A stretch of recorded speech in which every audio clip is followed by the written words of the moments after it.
Welcome to the course Introduction to Computers. In today's lecture we will learn about monitors. Monitor एक output device है।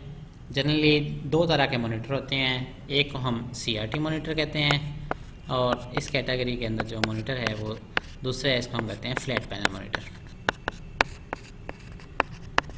जो CRT monitor है इसमें एक electron gun होती है जो इलेक्ट्रॉन्स को एमिट करती है।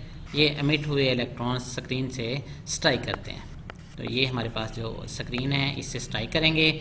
स्क्रीन को एक स्पेशल मटेरियल फास्फोरस के साथ कोट किया जाता है।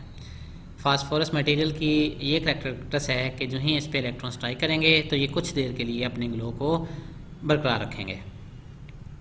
अब CRT से जो हमारे पास है अक्सर MCQs आ जाता है कि CRT stands for cathode ray tubes.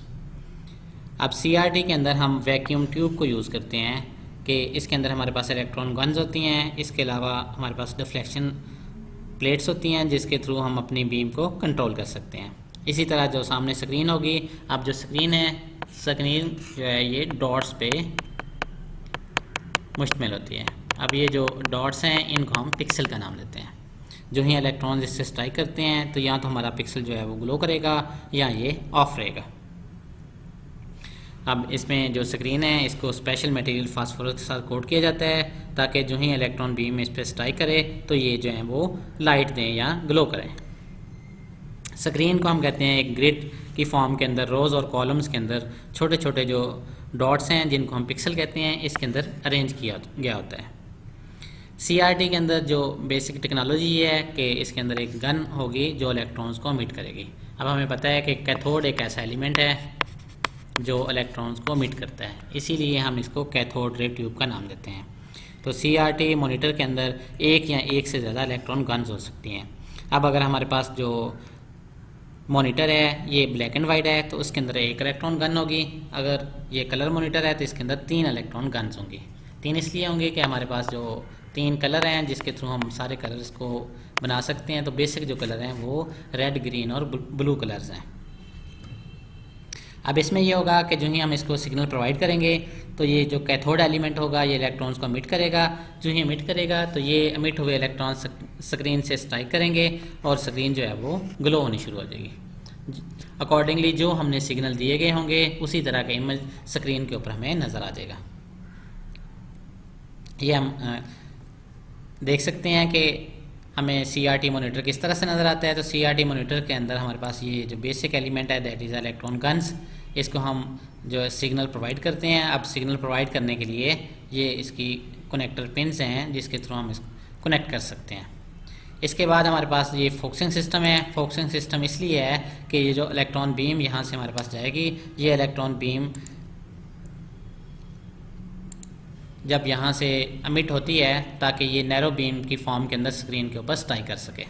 फिर चूँकि बीम्स को हमने मूव करना होता है कि from the top to lower end हमने इसको मूव करना होता है और इसी तरह लेफ़्ट राइट इसकी मूवमेंट करनी होती है। तो इसके लिए जो है वो डिफ्लेक्शन प्लेट्स यूज़ होती हैं। हमारे पास हॉरिजेंटल और वर्टिकल डिफ्लेक्शन प्लेट्स हैं जो बीम को हॉरिजेंटली और वर्टिकली मूव करती हैं। इसके अलावा जो स्क्रीन है इसको कोट किया जाता है विद द फास्फोरस मटेरियल ताकि ये स्क्रीन जो है ये ग्लो कर सके।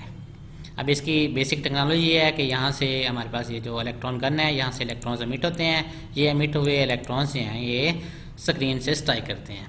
अब इसके लिए हमने फोकसिंग सिस्टम को यूज़ करते हैं। फोकसिंग सिस्टम 2 काम करता है। एक तो बीम जो है ताकि ये स्कैटर्ड ना हो, नैरो बीम रहे, तो उसके लिए यहाँ पे हम डिफरेंट सिग्नल्स प्रोवाइड कर देते हैं। इसी तरह हम अपनी बीम की जो स्पीड है इसको इंक्रीज़ करने के लिए भी सिग्नल प्रोवाइड करते हैं।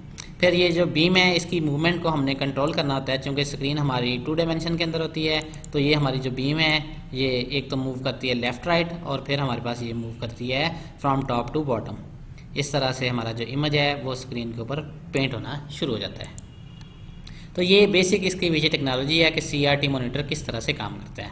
अब इसके अंदर इलेक्ट्रॉन गन्स जो है ये फायर करेगी बीम ऑफ इलेक्ट्रॉन्स। अब ये जो बीम ऑफ इलेक्ट्रॉन्स हैं ये पास होगी फ्रॉम द फोकसिंग और डिफ्लेक्शन सिस्टम।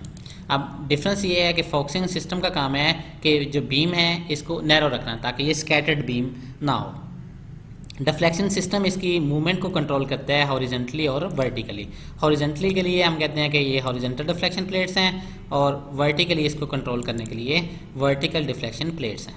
बड़ी सिंपल टेक्नोलॉजी है कि इलेक्ट्रॉन्स एक कैथोड से एमिट होते हैं या इलेक्ट्रॉन गन से ये एमिट होते हैं, इनको फोकस रखने के लिए, ताकि जो बीम है ये हमारी नैरो बीम हो और इसी तरह स्क्रीन से स्ट्राइक करे। तो इसके लिए हम फोकसिंग सिस्टम को यूज़ करते हैं। फिर इसकी जो मूवमेंट है इसको कंट्रोल करने के लिए हॉरिजेंटल और वर्टिकल डिफ्लेक्शन प्लेट को यूज़ किया जाता है।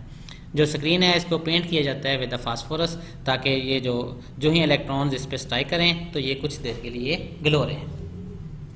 अब बीम जो है ये डायरेक्टली पॉइंट करती है या स्ट्राइक करती है ऑन द स्क्रीन। अब इसके हिट होने से हमारे पास जो है वो लाइट मिट होती है, और इसी तरह हमारा जो इमेज है ये स्क्रीन के ऊपर बन जाता है।